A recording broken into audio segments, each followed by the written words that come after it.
Welcome to Hot Chips 23.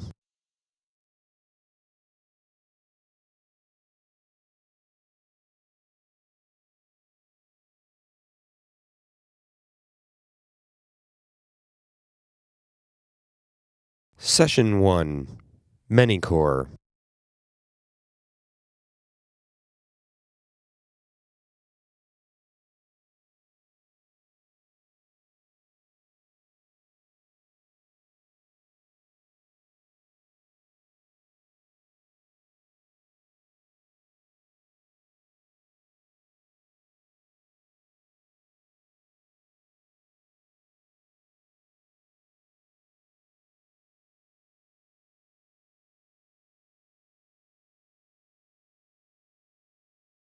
Program itself it seems to be all about specialization. So we had all kinds of details on power and packaging in the first tutorial yesterday, and it was mind-boggling to see how much work goes into tweaking and keeping power under control. Then Facebook was quite interesting to see what they're doing in terms of specializing from commodity servers into what they need for their needs. And I think this trend, you'll see that continuing throughout the program as well. It's all about specialization. In the days of, Moore's law continues, but power scaling, voltage scaling doesn't work anymore. So it's all about specialization. But Bevan and Alan will tell you more about the program itself. Just want to highlight the keynotes.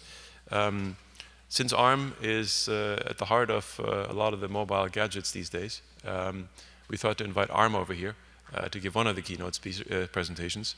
So we'll be delighted to see a roadmap presentation from ARM. And the second keynote is always the fun keynote.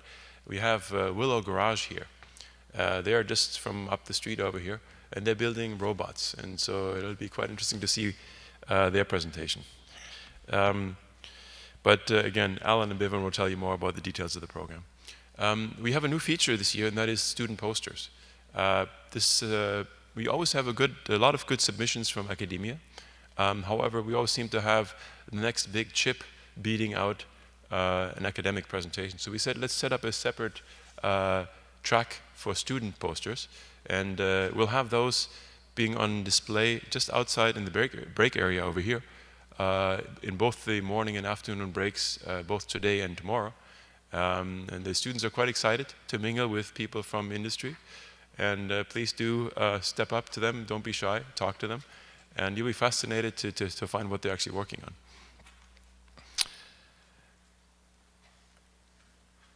So we try to provide good services in form of having all the contents available. Posting the videos, I think, is an important feature. Posting the material, presentation material, online as well. We are putting in place sort of a blog infrastructure so we can push information to you without spamming your inboxes.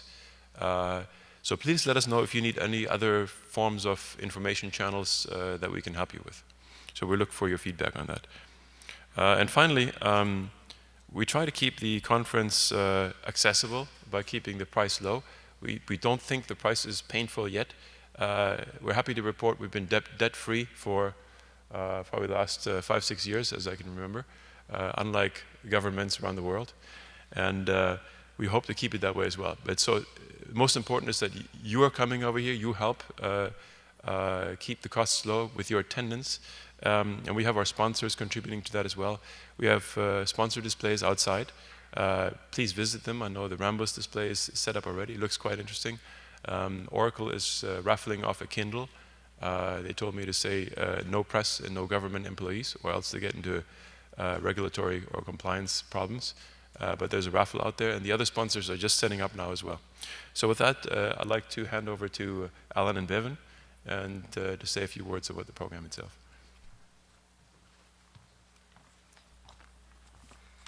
Good morning. It's been 23 years. It's been quite a while, and the industry has matured. The audience has matured. Me, not so much. 23 years ago, you would have been at breaks running to the lobby to find a payphone to get your messages. And about 5 years after that, your early adopters probably would have run to the lobby to check your messages on your cell phone. And about 5 years after that, you would have been running to the lobby to plug into our Ethernet port to check your email. And yeah, a little after that, you probably were surfing and getting your email wirelessly on your laptops. 5 years ago, maybe a little bit more, you were actually getting your email on your cell phone. Now you're surfing the web on your phone during the sessions. But the industry, we can trace the maturity somewhat by looking at the rise and fall of the fads, the topics that had multiple sessions one year and following years kind of died down. But they didn't die down because they were failures. They died down because actually they were successful. And they became a commodity. There was shakeout of competitors, and now everybody knows about it. There isn't that much to talk about. But 23 years ago, we were still arguing about RISC and CISC. And I feel old because some of you are nudging each other and saying, what is he talking about? About 20 years ago, there were still multiple sessions on shiny new instruction set architectures. Oh, and there was the embedded stuff on the side, too. Well, after that, they weren't arguing about RISC and CISC. Now it was RISC and x86. And there was some embedded stuff. After that, graphics, video processors with 3D, that was really big, multiple sessions on that.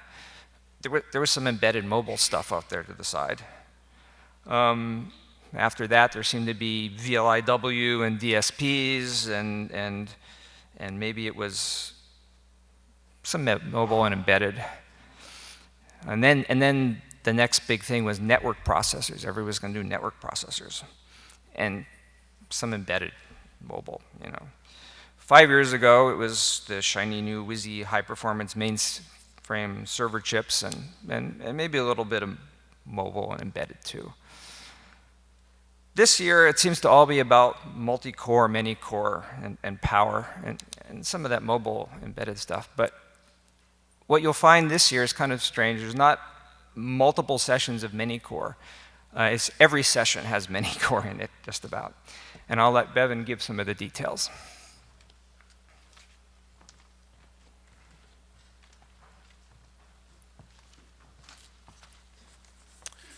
All right, good morning. Let me add my welcome as well from me, and also on behalf of the program committee who's worked very hard to bring these presentations together. So as Ralph and Alan have already mentioned, a lot that what we'll be seeing during today and tomorrow comes out of advanced fabrication technologies, new capabilities. And in particular, this has been really the key point of this is the increasing number of transistors. So it's well known that there hasn't been a lot going on in terms of increasing power budgets, chip area budgets, and clock frequencies in the last couple of years. But there's been this interesting question about what to do with all these extra transistors. And the first answer to that is, as already has been mentioned, is multiple cores. And this comes somewhat out of Pollock's rule, which tells us that as cores get more and more complicated, their throughput goes as the square root of the complexity. And so there's this benefit to using large numbers of cores that are relatively simple. So in that vein, we have a session dedicated to ManyCore. Actually, you could say several. We'll see 2 presentations by Intel and 2 by AMD. We'll see a Cavium 32 core coming up here in the next session, IBM Blue Gene, Godson-T. Another answer to that question about what to do with the transistors is to design specialized cores. And we'll see several sessions that show us different directions that have been taken by folks in the industry. And the first is security. We'll see some circuits, some architectures and processors. We'll see presentations by Intel, Tylera, and Cavium. A second session, or it's not a second, but another one in the specialized area is video. We'll see presentations by Movidius and Intel. And the third area is digital signal processing processors, DSP processors, and presentations by XMOS and Tensilica. And we can also add Xilinx, and could fit into several different categories. Another trend that we're seeing in the presentations in this conference is the cloud. And so we'll hear about server chips, both processors and systems. And we'll see presentations by SeaMicro, Intel Itanium, and Oracle Sun. Another session on how to get information to and from the cloud on networking. And we'll hear presentations on interfaces and processors by Aquantia, Fulcrum, and Cisco.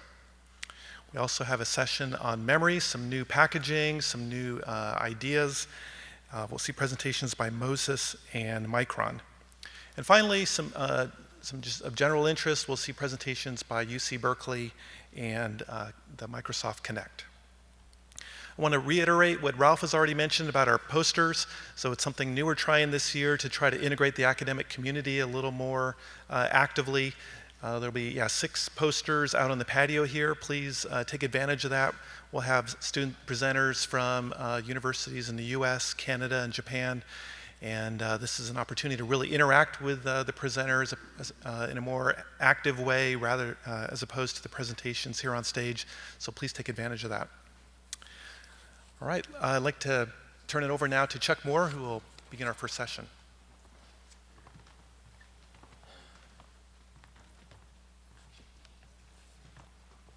Could you close whatever you did that killed the screen? I didn't. You want to cue up the presentation? Well, we had it queued up, and Ralph started something and killed it. I have no idea. Okay, while we're queuing up that presentation, well, as you can tell from the introduction that Bevan and Alan gave, we got a huge amount of relevant information to bring you. And without any further ado, we'd like to get started on this first session, which is the ManyCore session.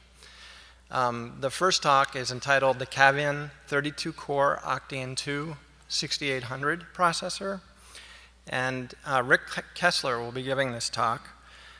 He's a fellow and principal architect at Cavium, working on the Nitrox and Octeon processor chips. Octeon is a highly integrated MIPS processor for intelligent networking, communication, storage, video, and security applications. Prior to joining Cavium, Richard was a chip architect at Digital/Compact Alpha Group and a supercomputer architect at Cray Research. He holds a PhD in computer architecture from the University of Wisconsin at Madison, and he's the holder of about 50 patents. So he's quite an inventive fellow. Rick.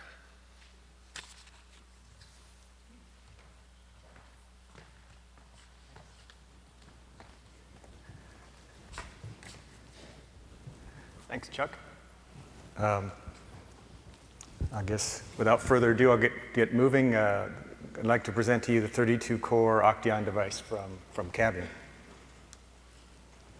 My agenda for today is, after a quick introduction, to get into the bulk of the talk, which is to talk about scalability techniques on this 32-core device. In particular, talk about the CPU cores, the interconnect between them, power scalability, hardware scheduling, and coprocessor acceleration, and then we'll end with some chip performance results. Some of you may not know Cavium very well. We're a fabless semiconductor company, been in existence for approximately 10 years, and been a public company for approximately 4 years. Currently have 850 employees, growing rapidly, and so rapidly, in fact, that these financial numbers are already out of date. As far as the markets for the Cavium products, it's shown in this diagram. Networking, consumer, wireless, and storage. I won't be speaking very much of the consumer part, even though it's quite interesting. You'll have a talk later on the Nitrox part, but what I'm going to focus on is the Octeon part, where we go very much into the networking arena with edge switches and routers and security equipment. We also go into the wireless arena with the Octeons, that being base stations and Wi-Fi controllers, and we also do storage, intelligent storage devices as well. A little bit on the design philosophy of Octeon. We try to give the best application performance per per dollar and per watt. We do that with many area-efficient and power-efficient MIPS64 cores. We augment that with coprocessor accelerators for our design, for our application area, and we build highly integrated systems on a chip. Our arena happens to have a lot of parallelism, packet and flow parallelism. We take advantage of that, try to get linear performance scaling by multi-core. Our instruction set, we are a MIPS instruction holder. We augment that with quite a number of instructions that are specific for our application arena. And we do full C programming. So the Octeon device is not really a microcoded NPU at all. It's a C-programmed network processor, you might say, though. We add lots of hardware security acceleration. We'll talk about that a little more later. And software is a big part of the deal as well. Hardware is only one piece. So here's a block diagram of the 68XX device. Zeroing in on some of the most important things. We can start with the 32 cores, and we'll talk more about those later.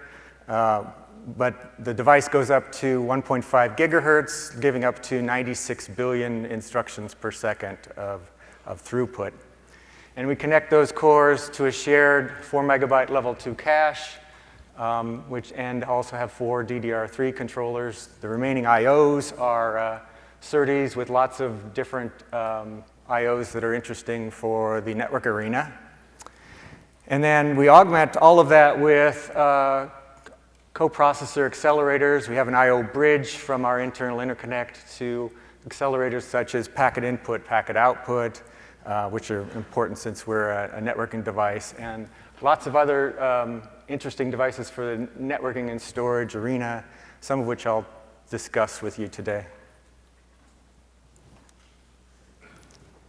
So moving on to describing our cores. So Cavium does custom design cores. And anytime you're building a core, there's lots of questions that you can, lots of options that you have. And so it brings up lots of questions. There's lots of features that you could do what you might call big core features. You can have huge caches. You can have very high frequency deep pipeline. You can have many-way issue, out-of-order issue, floating point, and I could go on and on and on.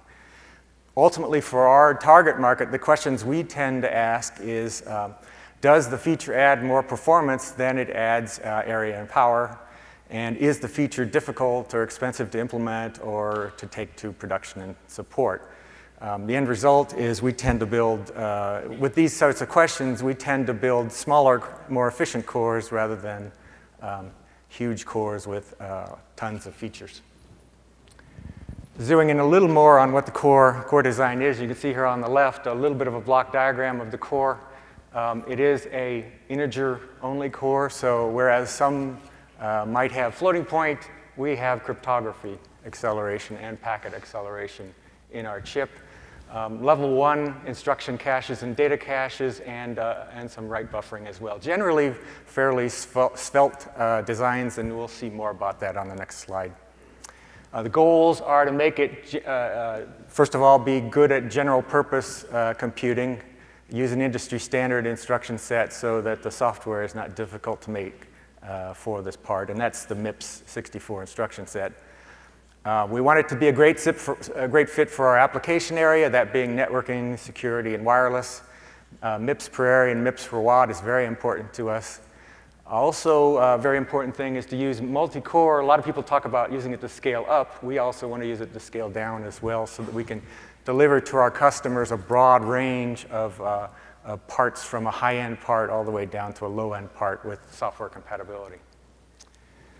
Non-goals, things we want to avoid. We want to avoid power, we want to avoid cost, we want to avoid complexity, and we want to avoid customer support cost. And there's some things that are not mentioned. For instance, I did not mention frequency, and I did not mention single-thread performance. Here is a pipeline diagram of the CNMIPS2 device. This device is currently shipping in devices up to 1.8 gigahertz in a 65 nanometer technology. Going through some key things in it. It's a dual issue device, pipe 0, pipe 1 in order issue. It has L1 caches that are highly associative, instruction caches and data caches. Some other designs you might find both level 1 and level 2 caches. We tend to go with just level 1 caches and make them as good as we possibly can, and that's the high associativity. Other things of interest, lots of security accelerators in the chip and in the pipeline. This Q stage is interesting. Basically, the front end, the instruction fetch area of this device is decoupled from the back end, which is the instruction execution area. One of the things we don't have is a multi-threading. It's a single-threaded device, gives very deterministic performance. Now on to how to interconnect the cores. First question is to kind of draw your cache strategies. What are your cache strategies? So as we just showed on the last slide, our processor cores have level 1 caches in them, and that's up here. They share a level 2 a large level 2 cache, and then they go to DRAM. We don't use the same policy for all the levels. Our philosophy is we should optimize the policy to the requirements of the design. And in this case, we think that write-through caching policy is a better alternative for the level 1 caches, whereas write-back is a better alternative for the level 2 to DRAM situation. Write-through, we think is a great protocol for low-touch apps like networking and mobile apps. It's very low cost, very high performance, very simple, and can give you the lowest possible read latencies. Write-back, on the other hand, is a good fit for the L2 to DRAM case. Standard DDR3 DIMMs are highest performance with block transfers, so it fits well with that. The write-back tends to minimize DRAM bandwidth, and that's important as well. And we also add features such as a don't write back feature. An example of that would be a packet could come into the chip, go into level 2 cache, go out of the chip without ever getting written to DRAM.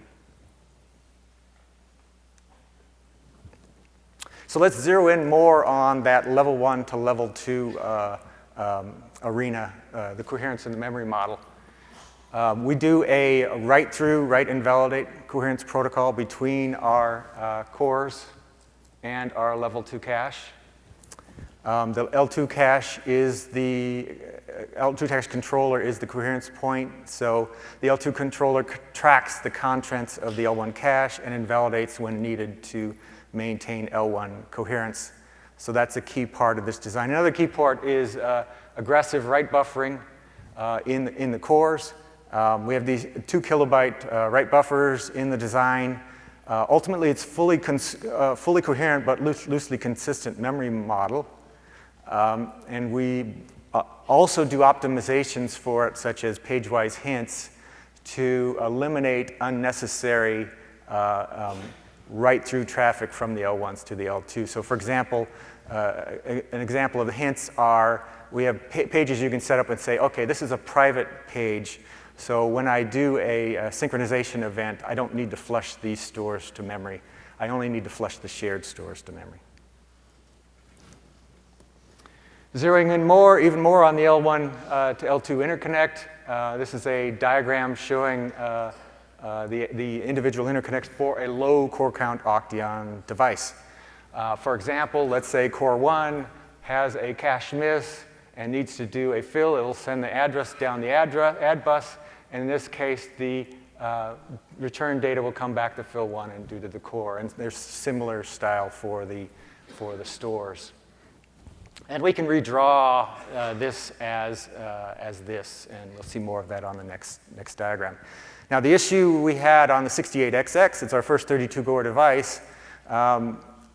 Would it make sense to put 32 cores all in one bus? Well, probably not. We've done very well actually with 16 cores on an individual interconnect like this, but 32 was just too many. So what we did for the 32-core device is we split the 32 cores into 4 clusters of the cores. We also split the L2 cache control into 4 clusters of the cache, and we do a crossbar in between. We think this is a great fit for a 32-core device. Gives very flat, very deterministic latency protocol, makes it real nice for programmability and distribution of work in the device. And it gives you both high bandwidth and very low latency.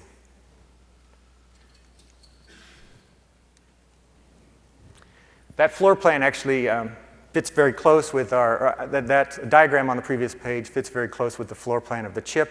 The chip is approximately 800 million transistors in 65 nanometer, and it's been shipping to customers for approximately 6 months. Now let's move on to power scalability. In the embedded arena, power constraints are often very important and very stringent. So what do we do in the 68XX device? One thing we do is we have per core, we have digital logic that estimates the power, estimates the dynamic power that is being consumed on each individual core. We couple that with a threshold, the threshold being programmable via software in a register. And over intervals of 256 to 1024 cycles, we control the power to never exceed the threshold. And this is the CPU is forced to go idle if it would ever exceed the threshold over the interval. But if it doesn't exceed the threshold, then the power logic does not affect the behavior of the device. This is a good solution for thermal design solutions that are both closed loop and open loop. One interesting question is, I said we had digital logic to estimate the power. How good is the estimate? And this diagram shows the power estimate from min to max and the actual power measured on the hardware from min to max. And you can see there's a nice close correlation between them on this device, so that's very good. Another interesting thing you can see from this diagram is that we have these outliers up here. I'm sure a lot of you CPU designers have pieces of software that you have tuned to chew up as much power as possible on the device, and we have those too. So that's these outliers up here, but most of the applications are down here, and well, a relatively small fraction sometimes of the peak power of the device. So that's good. That gives us opportunity. Another important question is, okay, so let's say I set this threshold. How does it affect my performance?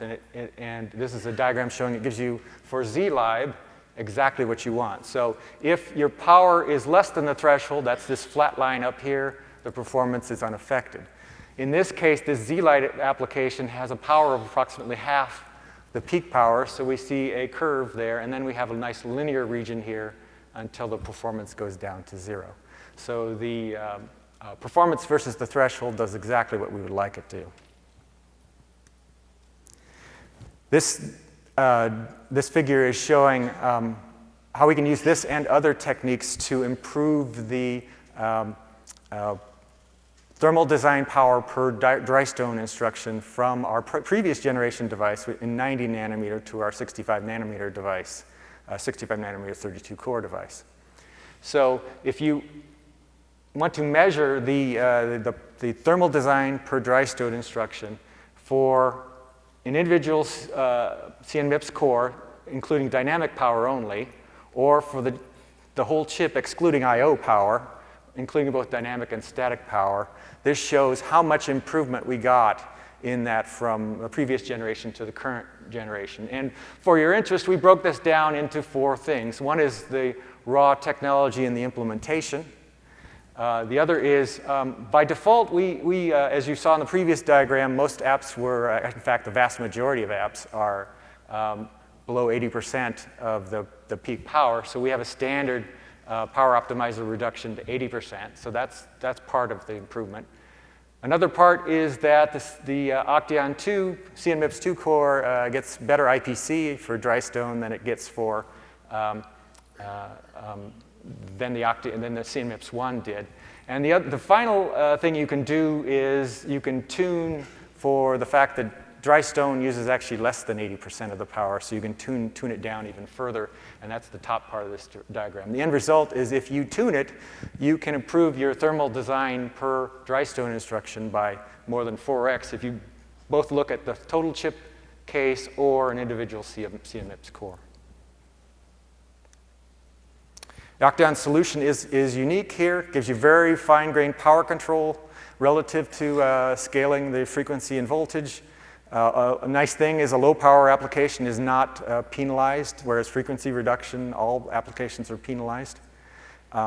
Software can change the power optimizations very quickly, and it's a simpler chip and system design. So in our Octeon devices from the beginning, we recognize an important part of the design is being able to distribute work, and in our case, work is often packets. Be able to distribute packets very quickly and efficiently to the cores in a way that gives you lots of quality of service and differentiation between different cores. We have a hardware accelerator here called Schedule Sync Order in the device. It does work queuing, gives unlimited queues. Hardware or software can create work that ultimately gets sent to the MIPS cores. It does packet ordering assist. It does automatic synchronization and lock removal, as well as dynamic work scheduling. So in addition to the fairly general purpose MIPS cores, the Octeon device has many coprocessors suitable for many tasks. We're a networking device, so packet processing and TCP acceleration are near and dear to us. Security acceleration and compression decompression as well. But in the next few slides, I'll focus in one particular of the coprocessor, which is required for deep packet inspection. Many applications require deep packet inspection. An example is intrusion detection, where you want to look for intruders, and to do that, you might need to inspect the packets considerably, looking for particular patterns. There's many other applications as well, including packet classification and application recognition here. Here, I just focus on accelerating the pattern matching. Pattern rules are often regular expressions. In the Octeon device, we have our HFA technology for this. It's a combination of deterministic finite automata and non-deterministic finite automata. It also includes graph compression and caching to maximize the coverage. And so this is drilling down into what that HFA hardware looks like on the device. So we have the HFA itself, and it has a connection to the DDR on the chip. Inside the HFA, there are 3 clusters, each of which has 16 engines and a 160 kilobyte cache. So the total in the chip is 48 engines and 450 kilobytes of cache. So the idea is you have regular expressions or rules, whatever you want to call them. They get compiled by software into state machines that are held in both the caches and in the DDR controllers. And you couple that with packet data flying in on this interface, and the engines then search the packet data based upon the state machine that's stored in the cache and the memory, and return the results to software very quickly. So finally now I'll do some chip performance results for the device. First thing is, one benchmark is this MBC core mark, and we get greater than 4x improvement from our previous generation device, which was a 16-core device, to our 32-core device, 68XX. In fact, the core mark number is higher than any of the published, any currently published core mark number. At the same time, we're getting a greater than 3x performance per watt improvement over the prior generation. Packet processing is pretty important to us, so this diagram gives an example of IPv4 packet forwarding. On the x-axis is the number of cores used, and on the y-axis is the bandwidth in gigabits per second. We show 2 lines here. One is large packets, and one of which is 256 byte packets. In the large packet case, a single core basically can saturate the I/O of the device used in this particular configuration. So you'd have 31 cores left to do other functions if all your packets are large. If your packets are 256 bytes, for example, you get up to 5 cores, and then you've pretty much saturated the 40 gigabits per second in this test configuration.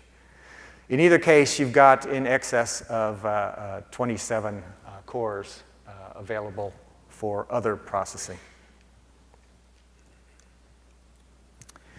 IPsec is a security application often used for tunneling, VPN tunneling, and it's an important application for Cavium as well.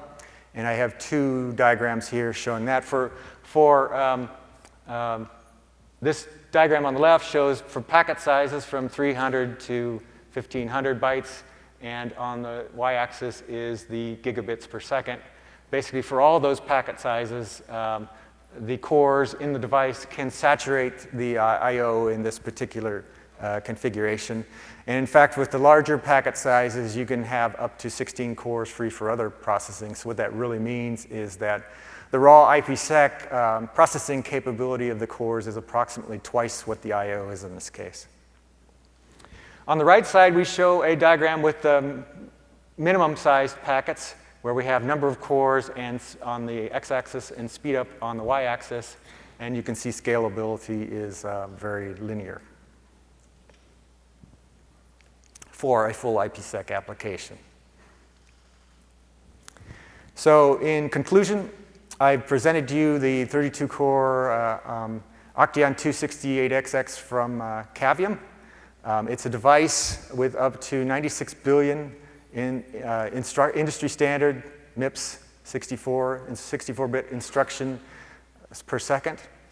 It has a coherent crossbar interconnect and other features that give it an excellent scalability on up to the 32 cores. Lots of general purpose processing as well as specific processing is available in this device.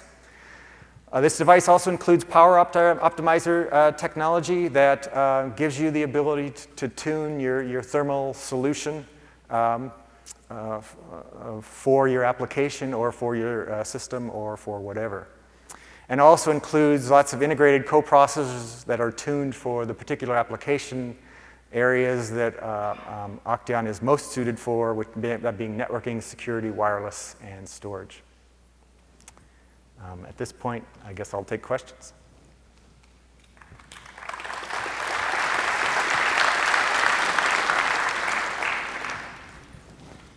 Let's see, for questions, please line up to these microphones that are in the aisles. And I guess we have a first question right over here. Okay. My name is Hisa Ando from MyCom. You have very large number of ways for your level 1 cache, and 37 way for iCache is sort of odd number. So I'd like to ask you a question about, say, why you chose so many ways, and how does it affect the power? Yeah, well, there's some aspects of that I did briefly mention, but I didn't put it all together for you. We do a full custom design. So, for example, the caches are all a custom circuit design. So we have that capability. That's one thing. The other thing is we want to optimize the performance per unit area as much as possible, as well as the performance per power as much as possible. And we believe highly associative is an excellent way to do that. Some might mistakenly think that high associativity necessarily means high power. We don't believe that's true at all. In fact, depending on how you implement your associativity, you can make sure that you do the minimum number of RAM accesses when you're highly associative, and that may be more difficult to do if your implementation is quite different. Okay. I have a question. Okay. Go ahead. Okay. You mentioned L2 cache would be DRAM. Could you show me the memory cycle time of that L2 cache DRAM? How fast do we run the DRAM? Yes. Currently, the DRAM we run up, as far as data rates, we go up to the 33 megahertz, the max that DDR3 currently supports. Okay, thank you. Rick, I had a quick question. Yeah. In terms of key storage, do you have a dedicated facility for key storage, or how do you deal with that? We do indeed have a dedicated facility for key storage that can only be accessed by the MIPS cores. So you can use that if you have a controlled application that can control the code that runs on the cores and the applications that run on the cores. You can ensure that those keys are protected.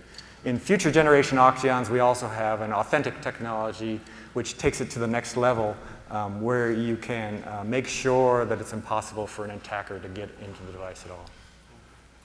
Satoshi Matsushita. You mentioned that the communication between the security engine and the main pipeline is done in the main memory, but what is the advantage if the security engine is included in the main pipeline?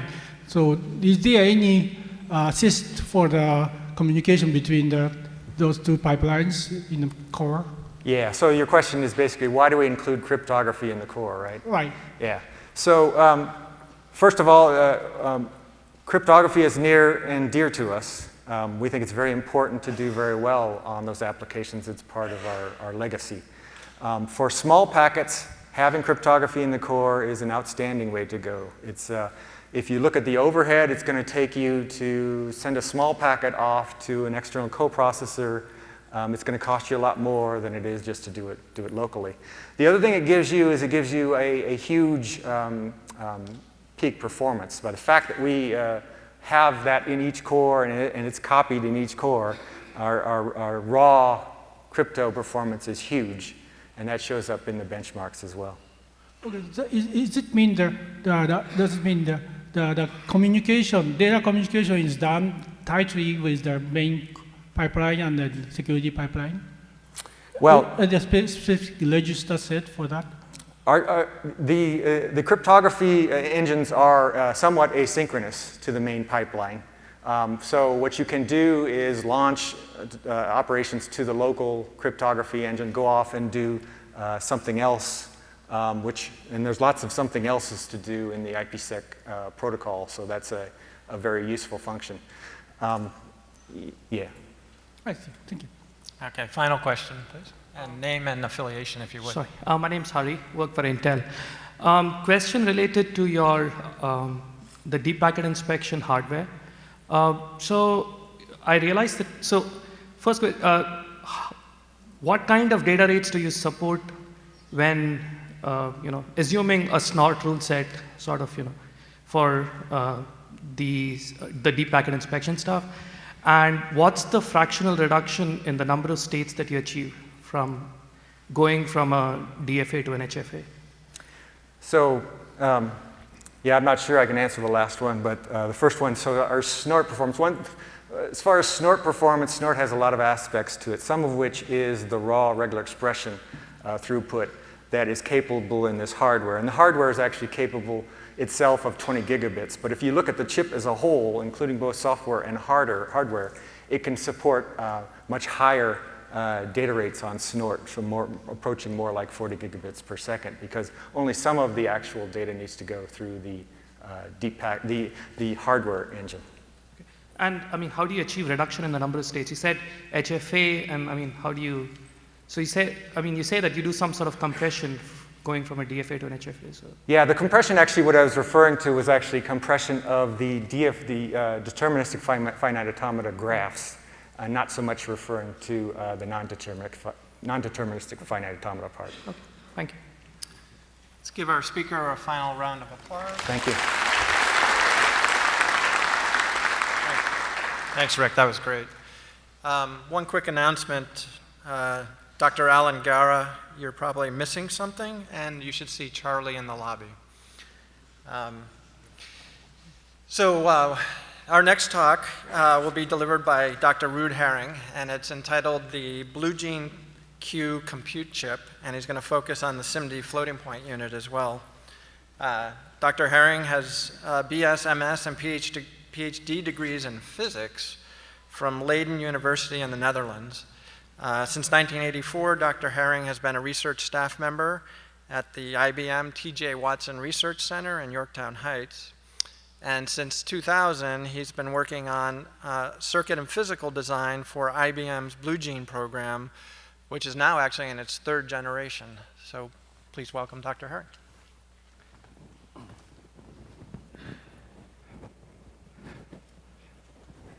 Thank you very much. Good morning. So my talk here is about the Blue Gene Q compute chip, and of course I'm here on behalf of a very large team.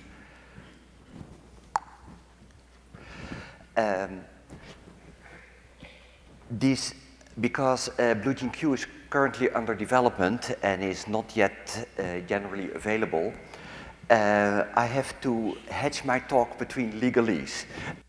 This first line here is the first piece of legalese. And at the end, there are 2 pages of legalese to put you asleep. The IBM Blue Gene Q development teams are located in various locations, and I would like to sincerely thank all my co-workers from these locations. In addition, parts of the design have been done together with Columbia University and the University of Edinburgh, and I would like to also thank Argonne National Labs and Lawrence Livermore National Labs for their support. Starting with the system objectives of, in fact, all the Blue Gene systems. The Blue Gene systems are massively parallel supercomputing systems, traditionally focused on large-scale scientific applications. We're getting into analytics. We want to broaden the application set to get more and more commercial and industrial impact. And with Blue Gene Q, now that we are in the petaflops era, we are also laying the groundwork for the next era, exascale computing. So we have some of the features that we think, that IBM thinks will be useful in moving towards the next generations of supercomputers. Then the other system objectives can be summarized as to reduce the total cost of ownership of these humongous machines. And that starts with power efficiency. We start with designing the most power efficient chips that we can. That, of course, also buys you power and cooling efficiency. And if you have power efficient chips, that allows very dense packaging. And from very dense packaging comes floor plan efficiency. So typically, Blue Gene machines are a lot smaller and more power efficient than other supercomputers out there or even proposed. Another aspect is, of course, reliability. If you build tens of thousands to hundreds of thousands of processors with all the stuff around it, something is going to break. And so we put a lot of focus in designing for a long mean time between failure for large installations. So these are the system objectives, and so naturally from those follow the chip design objectives. And in this talk I will be talking about the chip and not so much about the system. So for the chip designers, this simply means we have to optimize the flops per watt, floating point operations per second per watt. And on the reliability front, it means that we have to judiciously put whatever redundancy, ECC usage we have to combat, SER sensitivity, and of course stay within the power envelope. So here is a dye photograph of the chip. It's an actual dye photograph. So the color shift is because of interference colors. This is with the transistors put down, but not yet the metal overhead, not yet the metal deposited. It's a system on a chip design that integrates processors, memory, and networking logic onto a single chip. The chip is quite large, almost 19 by 19 millimeters, and it's done in IBM CU45 technology, so that is 45 nanometer SOI technology. And the chip counts about 1.47 billion transistors. To give you a guided tour, there are 18 processors going clockwise around from 00 to 17. This is 16 user processors, one processor for operating system services, and then a redundant processor. By the way, you don't have to digest all of this. We will come back to pretty much every point. These processors are all symmetrically arranged. They have equal access to all the other resources. The processors are four-way multi-threaded and support or implement the 64-bit power instruction set architecture. And we run them at 1.6 gigahertz. Very modest IND cache. All the processors, the bottom part here, the part that is facing the L2 cache, is an L1 prefetcher. And each processor on the end facing away from the L2 cache has a quad floating point unit.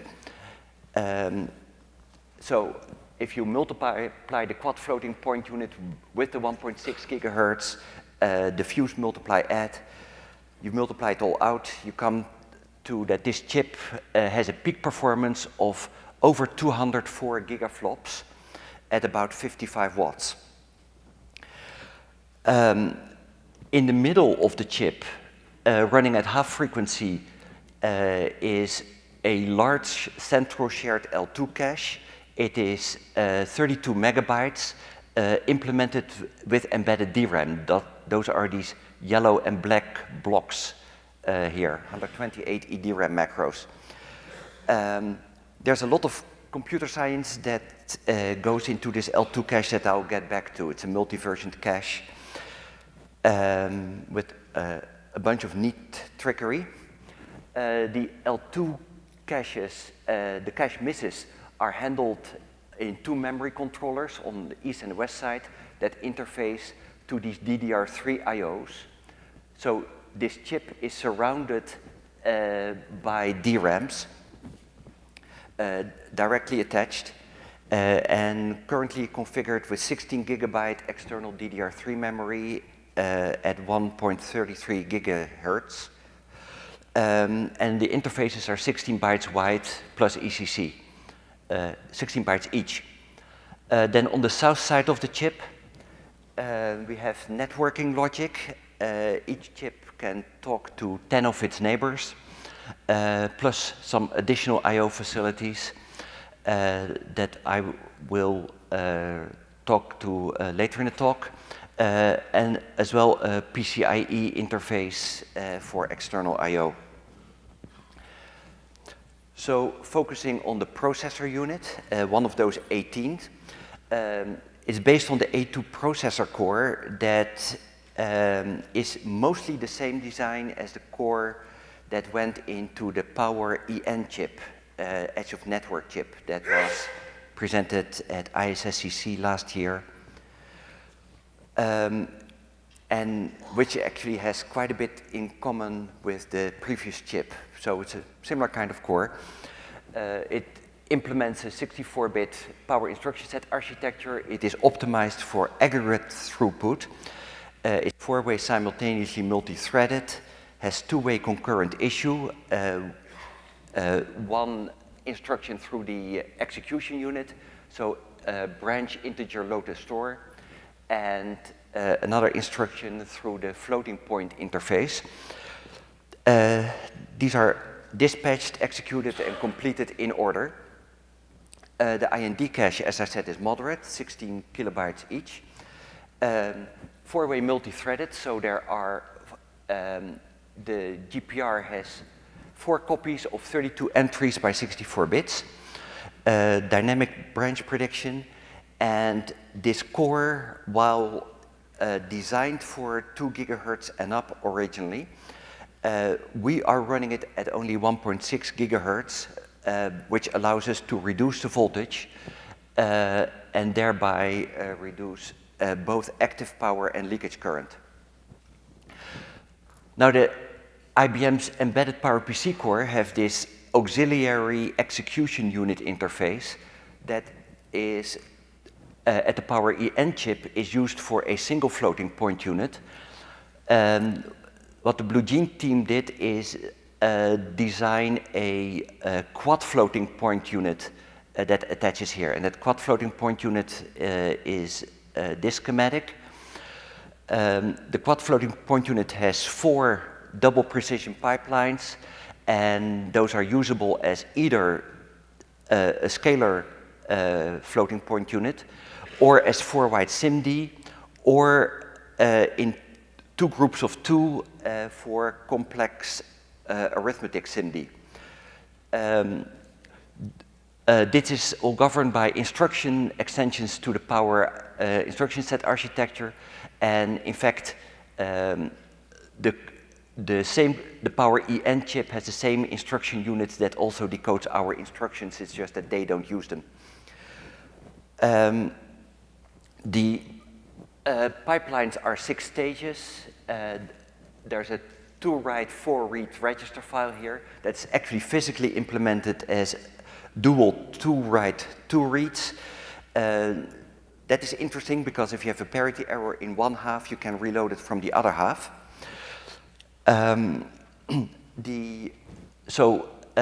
We can run 8 concurrent floating point ops because the Power architecture has this fused multiply add, and also a simultaneous load and store.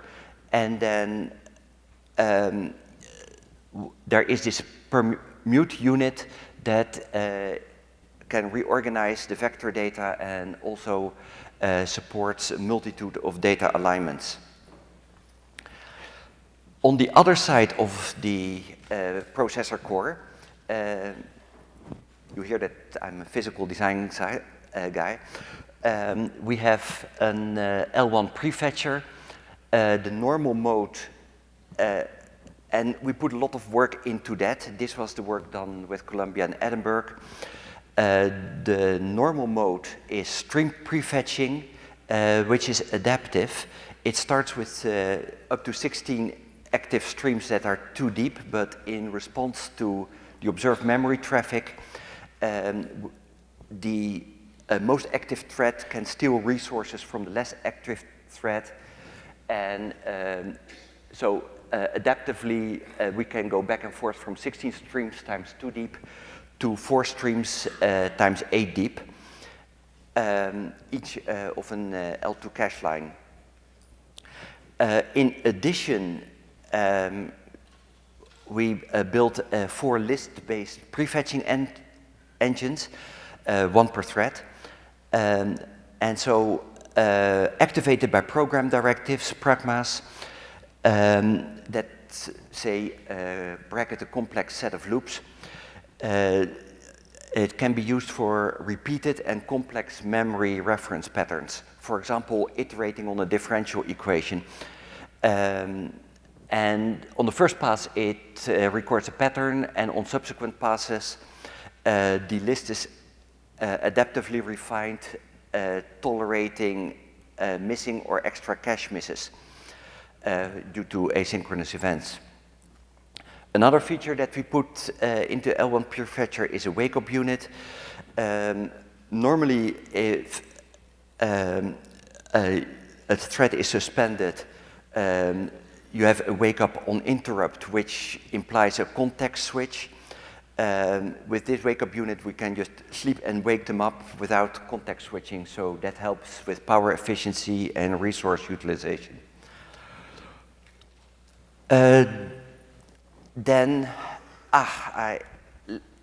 If I go back to the floor plan, in the middle of this chip is the crossbar switch.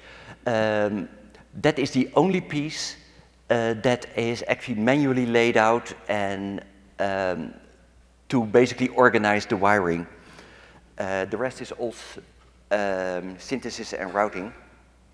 And so this crossbar switch is the central interconnect structure between all the processor units, specifically the L1 prefetchers, the L2 cache, and also the networking logic and various other scattered units around the chip.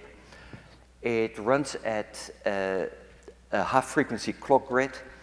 In fact, it's 3 separate switches, one for request traffic, one for response traffic, and one for invalidate traffic. It has 22 master ports, and each of those master ports can then access the slaves. So not only the P units, but also the PCIe and the network logic can access the L2 slices.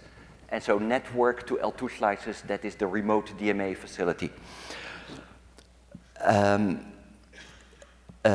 slave ports, we also have, well, there's also PCIe, some units like a boot and messaging, RAM, performance counters, and that sort of thing. And on the network side, injection and reception.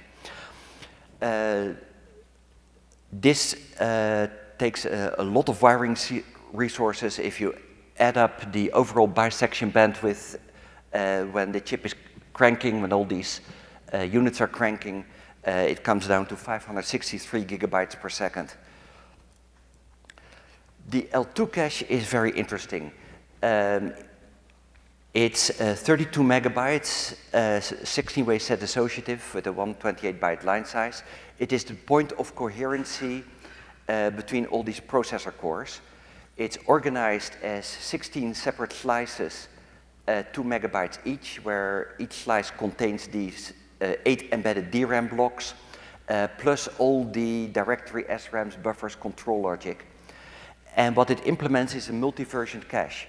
So the data is tagged with extra bits that are tracked by scoreboarding, and it's designed for transactional memory and speculative execution. The transactional memory is, there's a cartoon here. The point is that it guarantees the atomicity of user-defined transactions without having to pursue a lock first, and because it's the L2 cache that will detect load and store conflicts. So basically, the user defines that this is an atomic transaction.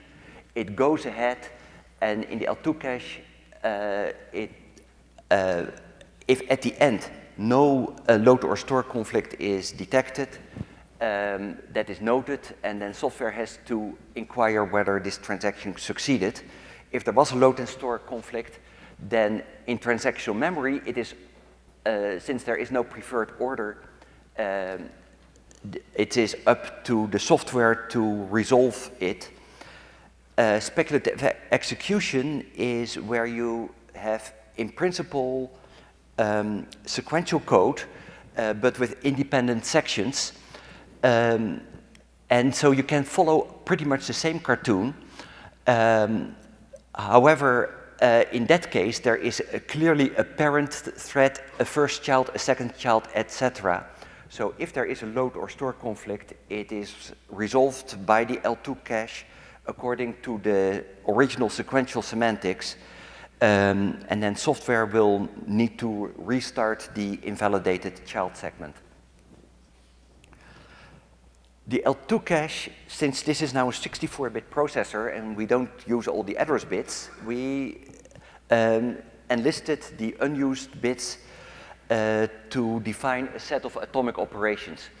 The atomic operation type is, can be invoked on any 8-byte word in memory. There's a total 16 operations, such as fetch and increment, store add, store XOR, and some operations access multiple adjacent locations, like fetch and increment bounded. So you fetch an increment up to a bound that is given by an adjacent word. This can be used for example, work queue management, multiple producers, consumers. And the advantage of these atomic operations is that they, even under very high contention, it is all done in the L2 cache, so there's low latency, and you avoid the L2 cache to P unit round trip cycles of the normal locks and sticks type of operations. For example, if up to 64 threads traditionally have to do a lock and stick operation that can take up to 14,000 cycles, with these atomic operations, you stay well under 1,000 cycles. Okay, so then moving from the L2 cache to the DDR3 memory interface that handles the L2 cache misses. So we have 2 controllers, each handling 8 L2 slices. The interface width is 2 times 16 bytes with an aggregate peak bandwidth of almost 43 gigabytes per second. It is designed to support multiple density rank speed configurations, but currently configured for 16 gigabyte DDR3. The DRAM chips and this chip are soldered onto the same board. That eliminates connector reliability issues, reduces driver and termination power, so that's goodness.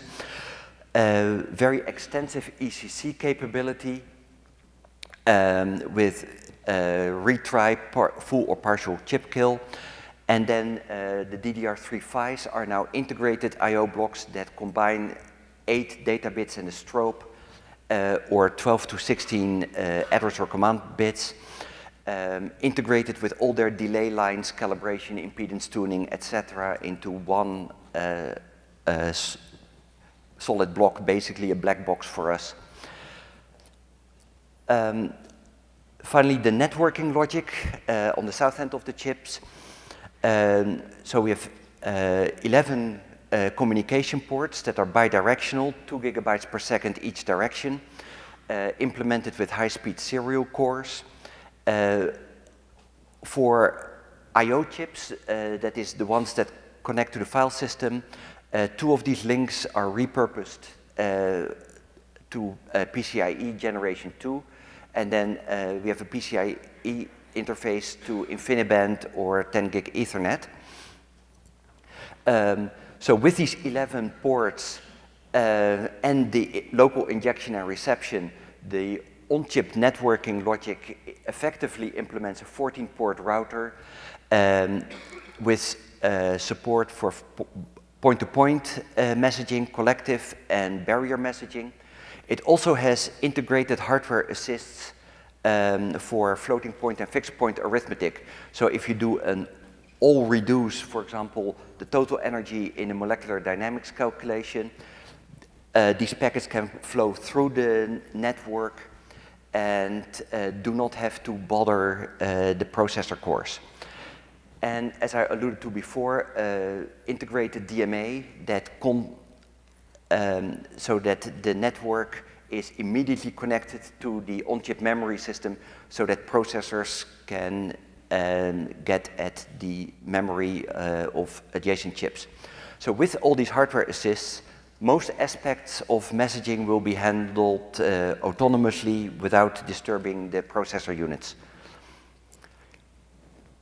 Then there is the 17th core. The 17th core is an assistant to the 16 user cores.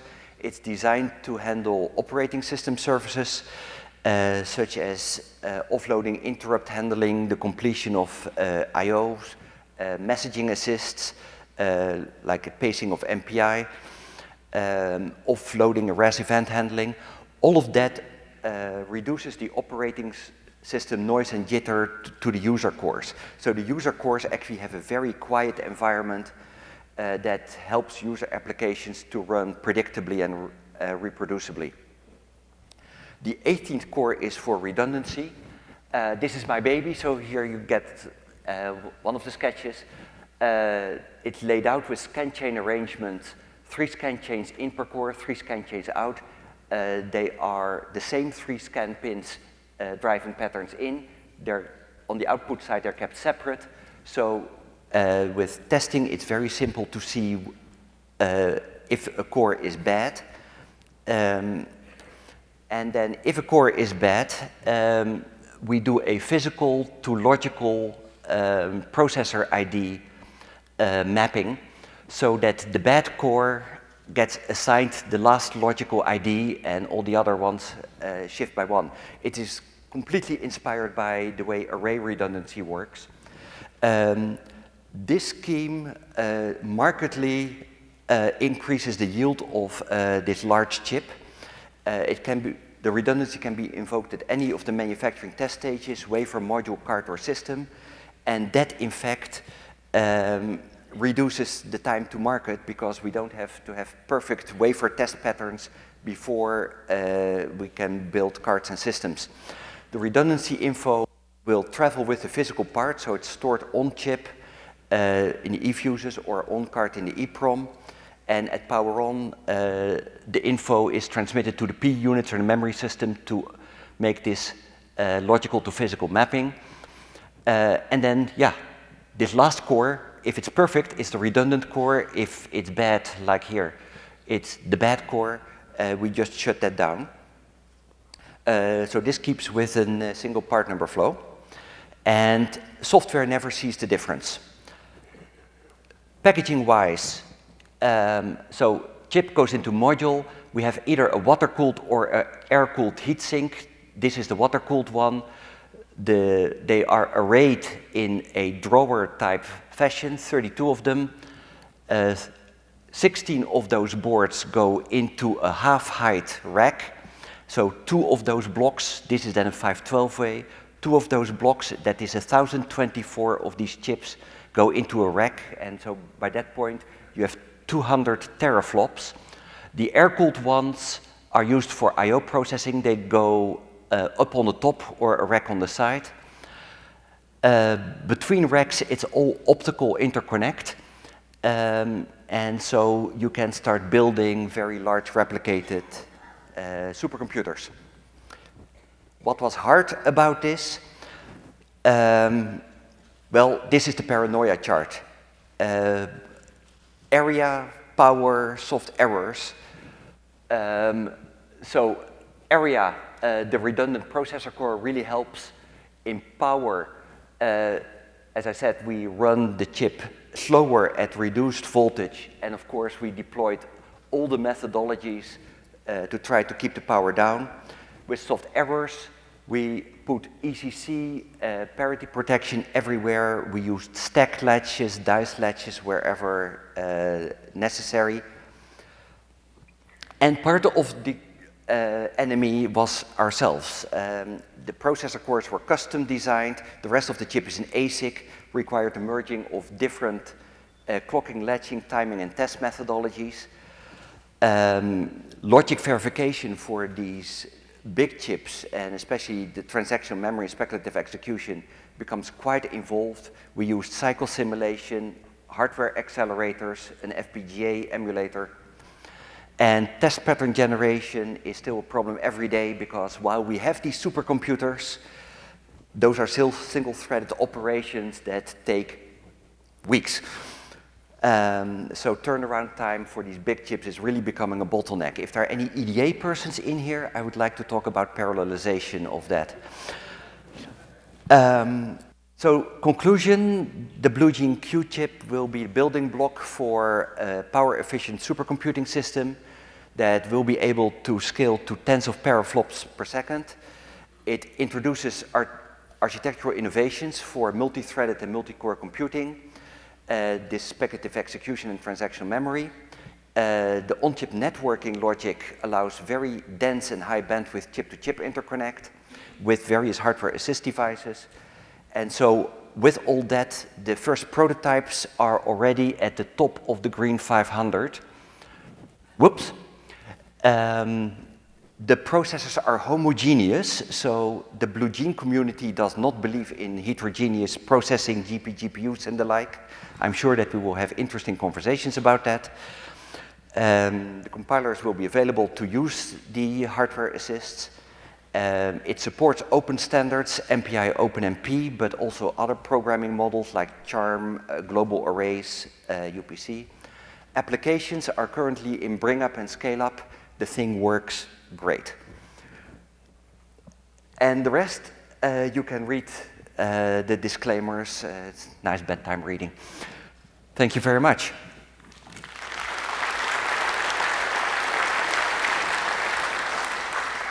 Very nice job, Ruud. We have time for just a couple questions, unfortunately. We'll start over here. Please name and affiliation and make it brief. Satoshi Matsushita, NEC. My question is regarding the multi-versioning L2 cache. Does it, it has a detection mechanism of the hazard, memory hazard, but does it have the data forwarding mechanism like a write after write and write after read? Yeah, so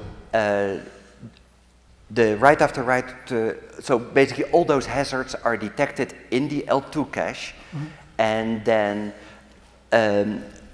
the generation of instructions with that particular tag get invalidated. Okay, so what about resolving the pseudo hazard like the write after write or the write after read? So if it's speculative execution, you know which one is first.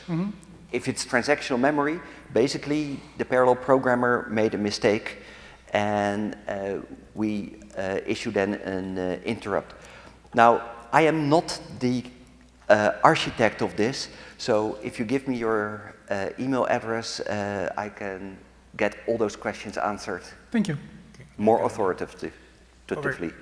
Over here on this side now. Yeah. David Cantor, Real World Tech. I was curious how much power you were able to save by using soldered down memory over socketed or dimmed memory. We don't have the connectors, so we don't have connector reliability problems. So it was more for reliability than power consumption? Because I'm told that we don't need that both the driver and the termination power can be lowered by having these chips close by. So I think it's more a question of physical distance. Okay. Thank you. Over here. Bill Rash, Intel Corporation.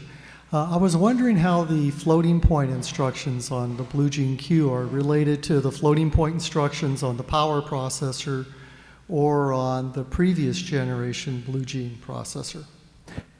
They are largely identical. Yeah, but they get invoked through compiler optimizations. Again, there I am not the architect, but I'd be happy to take your question and forward it to the real guys. Thank you. On the left. Shubhu Mukherjee, Cavium. So I have two questions just for data. One is, what is the size in square millimeters of your power core here? And the second question is, what is the mean time to failure of this chip?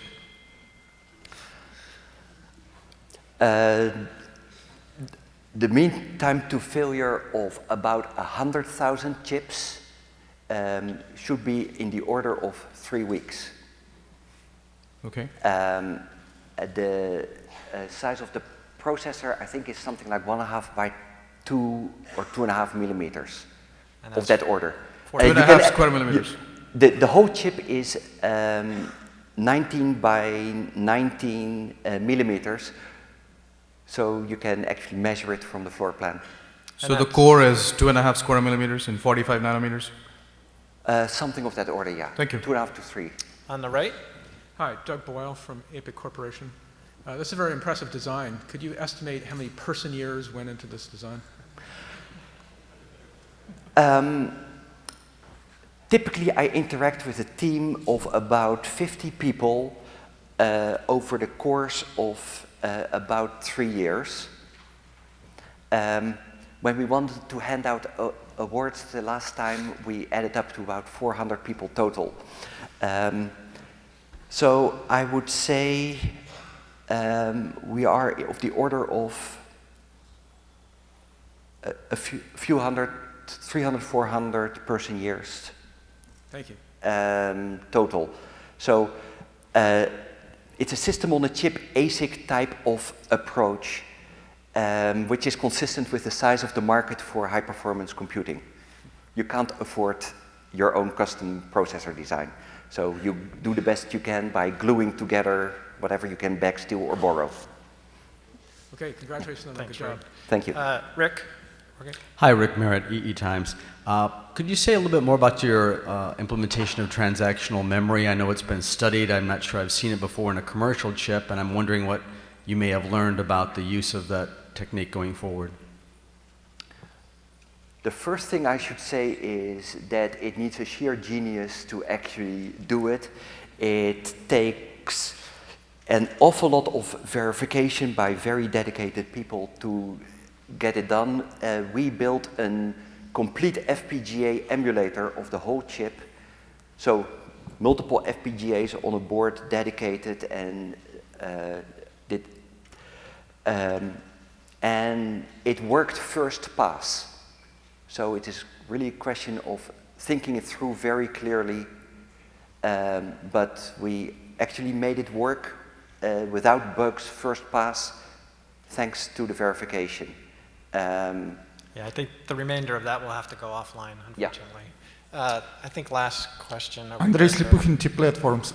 Do you have any numbers showing how the power consumption is divided between different subsystems like power cores, FPUs, cache, memory controller, etc.? Yes, we have the numbers. After the system announcement, we will be much more open and we will definitely publish the work that we're proud of. Okay, very good. Actually, I will let you go, but it's got to be very quick. Right. So you were actually mentioning that you have 4 DP pipelines, right? So what if all the workload, like most of the workload is actually scalar and say a 74 workload suddenly comes in, like how does the 4 DP pipelines like manage the efficiency in such conditions?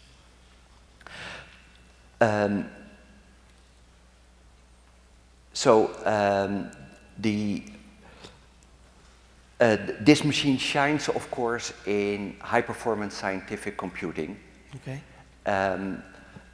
The integer performance is not shabby, but would be the next thing that we would want to improve going towards business analytics.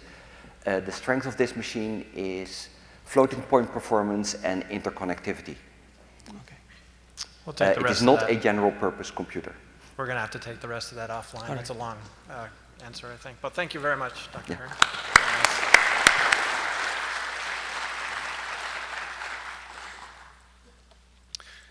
Wow. I hope you're getting the sense for the kind of intensity of design that's going on out there. Innovation is alive and well.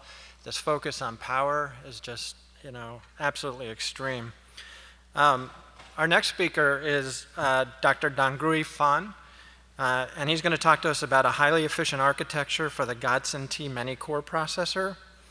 Dr. Fan is part of the team of people in China that's working on Godson as a broad program, and in particular, he's working on a more research-oriented program here, and look forward to hearing where you guys are at.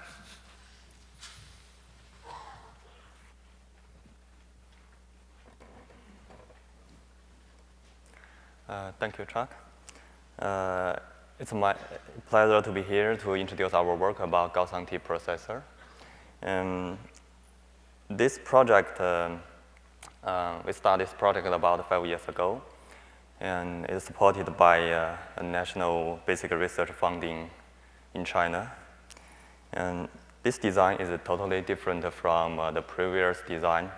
I know this is the third talk in hot chips. The previous 2 presentations in the last several years about Godson-2 and Godson-3. Godson-2 and Godson-3 is commercial chips, and Godson-T is a research chip.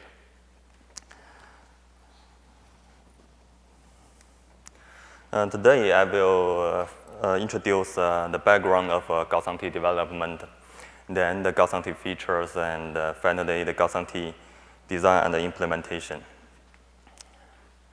I believe everybody here in the past several years listened a lot of presentations about the memory wall, power wall, and the instruction level parallelism wall. And a lot of people propose a method to break the walls. But in the past several years, we also can find a lot of parallel architectures fail to be survivable. Currently, we can see the superscalar processor is being replaced by on-chip multi-core and ManyCore processor.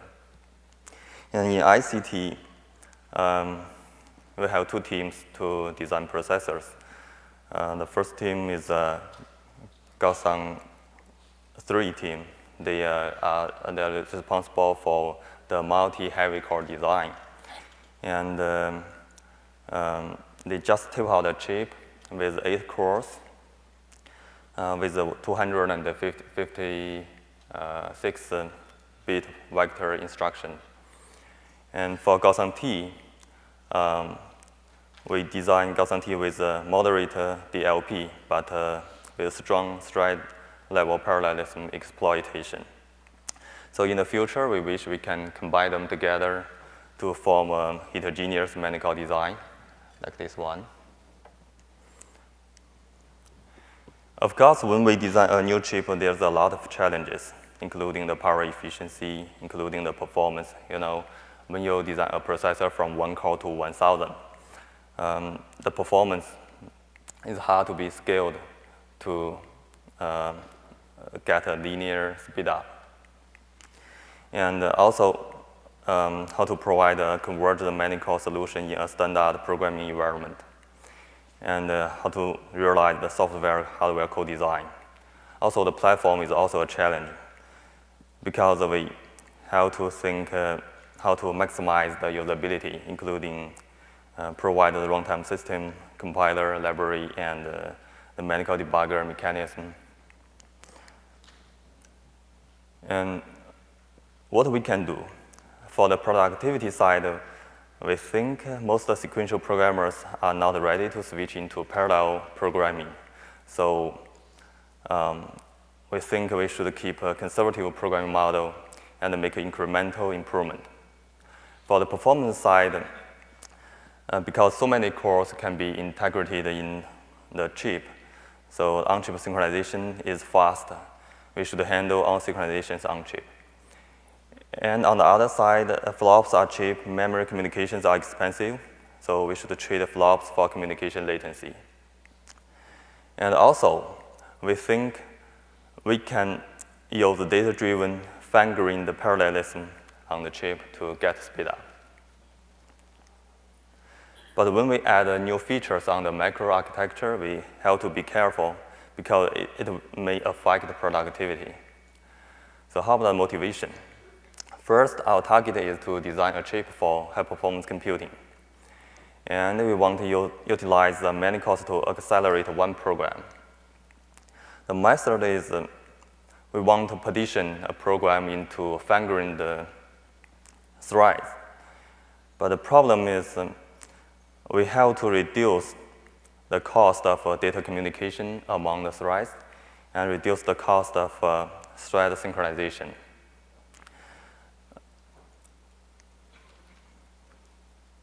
After we remove this cost, we can we propose several features in Godson-T to get the target of high-performance computing.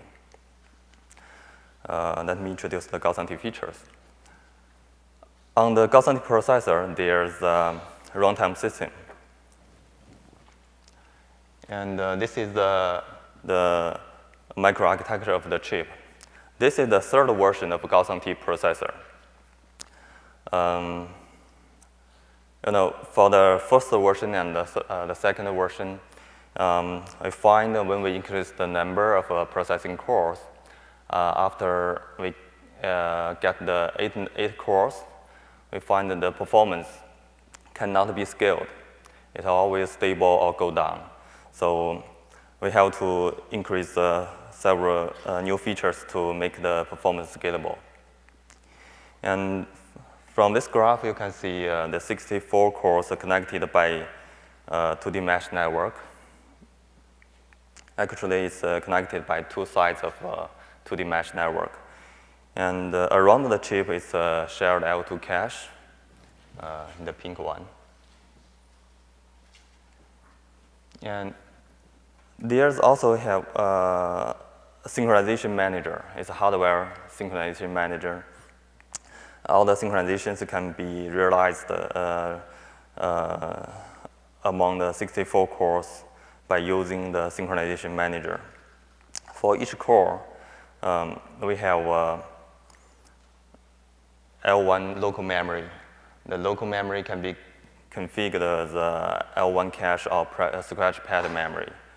And there's also a private memory that can be used by the runtime system.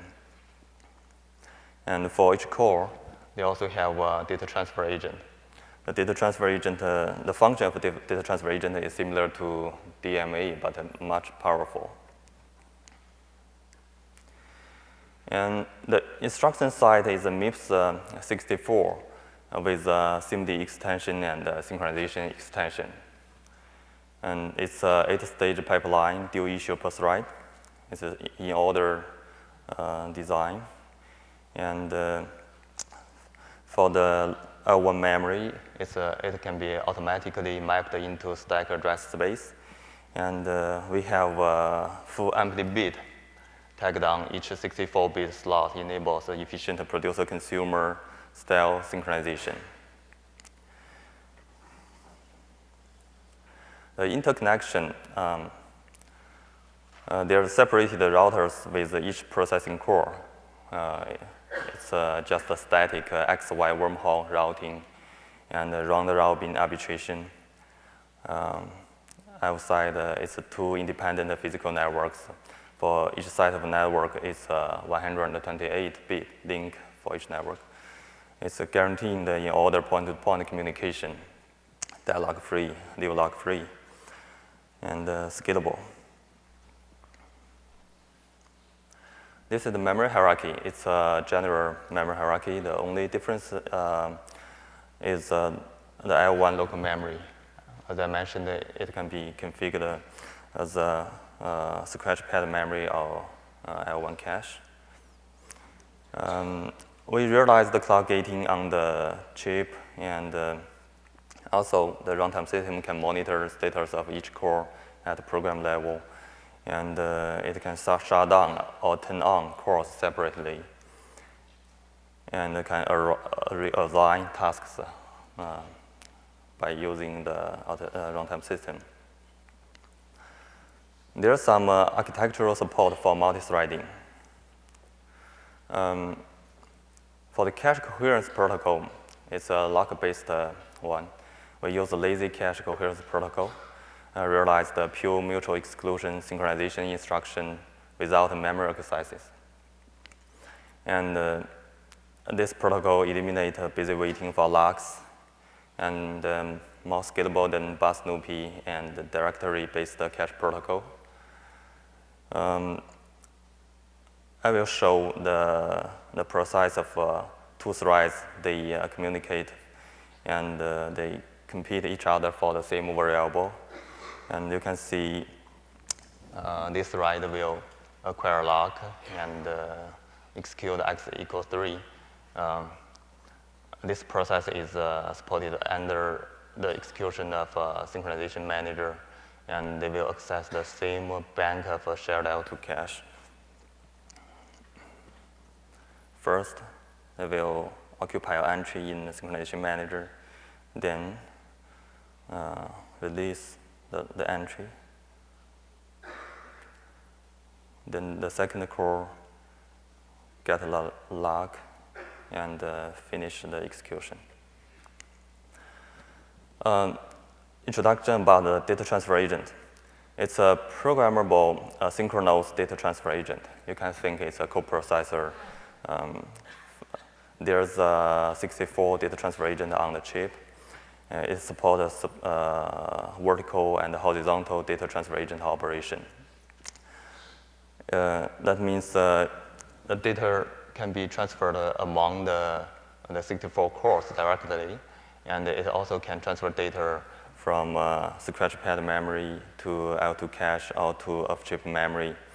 And the data transfer agent also supports multi-dimension addresses, such as the matrix inversion.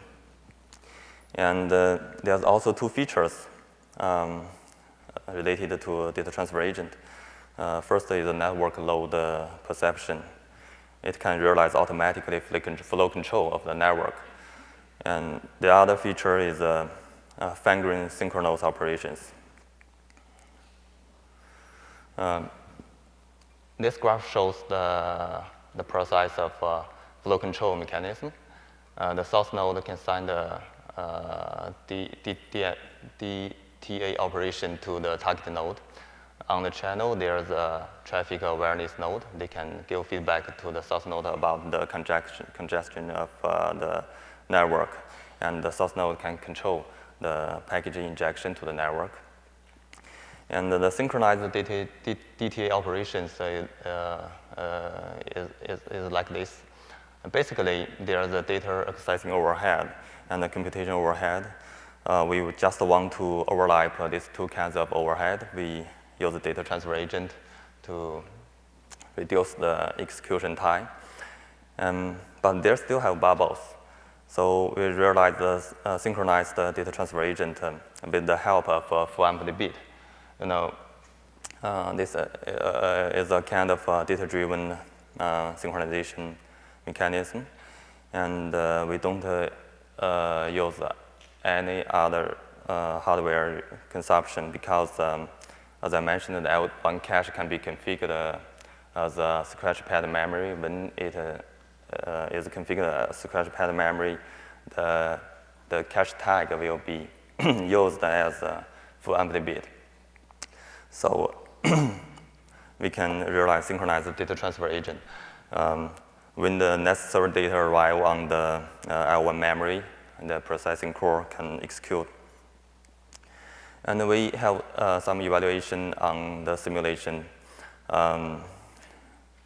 We compare the Godson-T with Cell and the Cyclops 64 and the GTX 8800.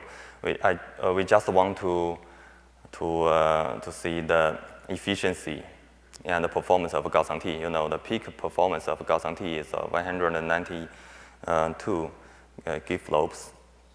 And compared with other processors, we wish Godson-T, the hardware resource utilization will be high, so we are satisfied with the result. And this is the evaluation about the synchronization manager, the hardware synchronization manager. We find compared with the SMP machine, the synchronization speed is 10 times at least, sometimes 100 times faster than traditional synchronization operations. Such kind of operation is very critical for Godson-T. And this is an evaluation for full empty bit synchronization. We use the 2D wavefront and the Livermore Loop 6 benchmark to evaluate such kind of mechanism. It always be used. We find the synchronized data transfer agent give the best result for the normalized speed up. And introduce something about the software runtime system.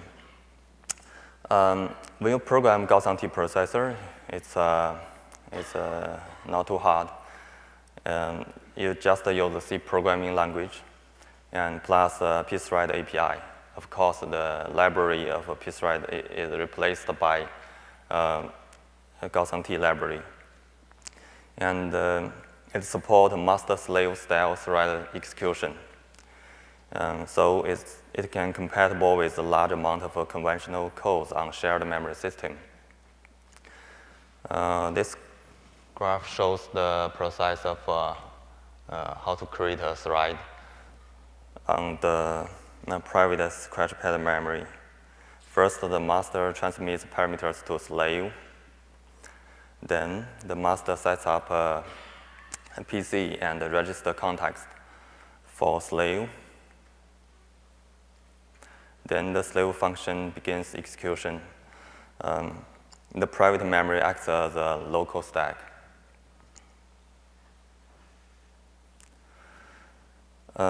It's very fast to create or terminate a thread in Godson-T. Only tens of cycles are needed to create a thread. So that's very important for our motivation. This is the software stack of Godson-T. And the programmers only majorly focus on expressing parallelism, while the processor and the runtime system concentrate on efficient parallel executions. And the library provides a rich set of APIs for task management, including batch thread management, especially useful for the SPMD programs. The programmer is responsible for creating, terminating, and synchronizing tasks by inserting appropriate piecewise-like APIs. And Godrunner is the name of the runtime system. Godrunner permits programmers to create more tasks than hardware thread units, and transparently maps them to hardware thread units at runtime. Also, different scheduling algorithms are integrated in the runtime system, just like the work stealing and conditional bounding algorithm.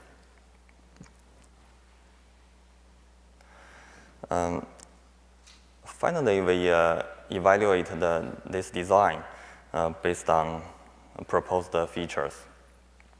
We propose these features to reduce the cost of synchronization, reduce the cost of thread communication, and we reduce the cost of thread creation and termination. So with these features, we can find the scalability of performance is very nice according to the evaluation result. Even for the Trotsky program, it also works well.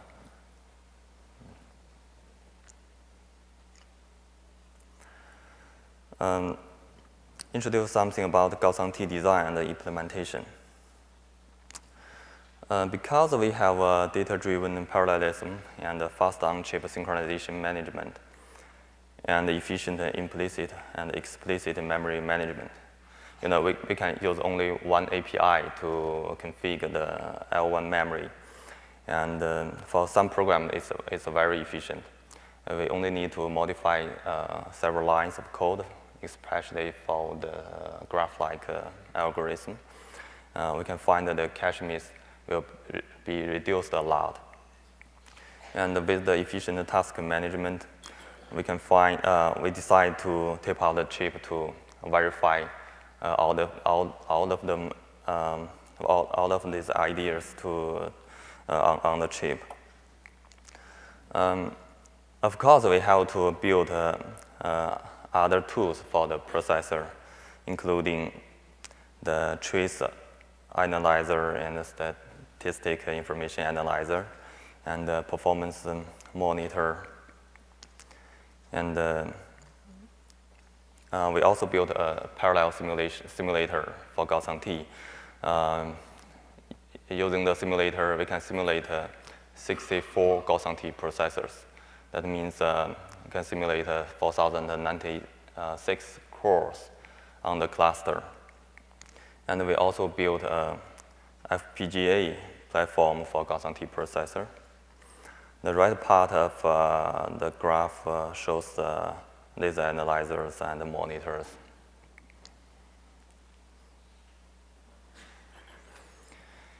And currently, it's 64 lightweight processing cores. And in last year, we taped out a corner, a 16 cores sample using 130 nanometer. And the die size is 230 square millimeters using SMIC technology. Now we are using the 40 nanometer to evaluate the design using the TSMC technology. And you can see in the 5 years, we designed the chip from concept to the physical design, to the wafer, to the packaged chip, and the board. Currently, the board is a PCIe card. You can insert a card to the general purpose PC or server to to test your program and algorithm. And make a conclusion. In this design, we exploit fine-grained data-driven thread-level parallelism. But you know, in this design, we only implement 64 SIMD instruction site. Actually, you know, in Godson-3, we have 256 bit vector instruction site.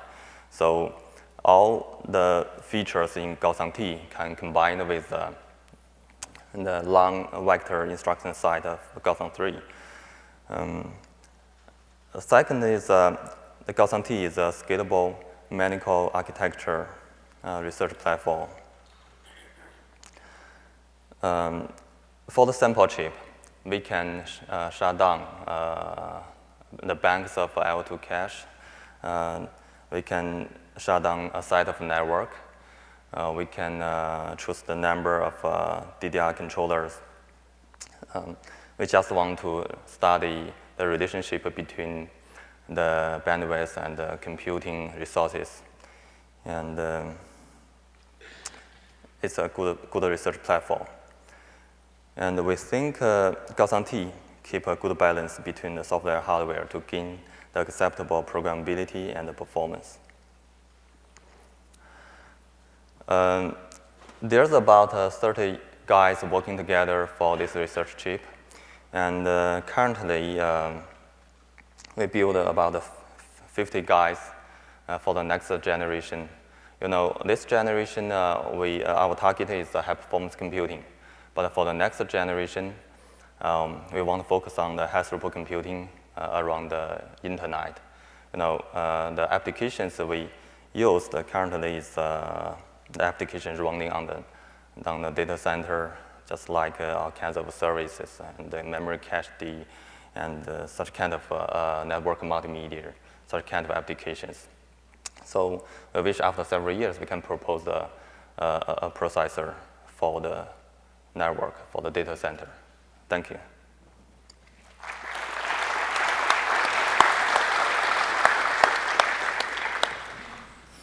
Very nice. Thank you. So I think you should all recognize that you're staring at the youthful face of your competition, so keep that in mind. We do have time for a couple questions. Over here on the right. Yeah, Israel Cohen from the University of Massachusetts. I wonder if you have any support for fault tolerance, for yield enhancement, or for single event upset tolerance? Yes, our runtime system can, you know, because there's a 64 cores in our design. I think sometimes some cores will fail to work, and the runtime system can automatically detect which core is bad cores, and they can shut down these cores. That's part of fault tolerance. Also on the right. Bill Rash, Intel Corporation. What's the status of the next generation design with the 64 cores? In the next generation, currently we want to propose a processor with SMT technology. At the same time, a lot of accelerators will be added on the processor. So the core should be totally different from the current one. Okay, thank you. Thank you. Okay, so if there's no more questions, let's thank our speaker one more time. Thank you, Dr. Zhang.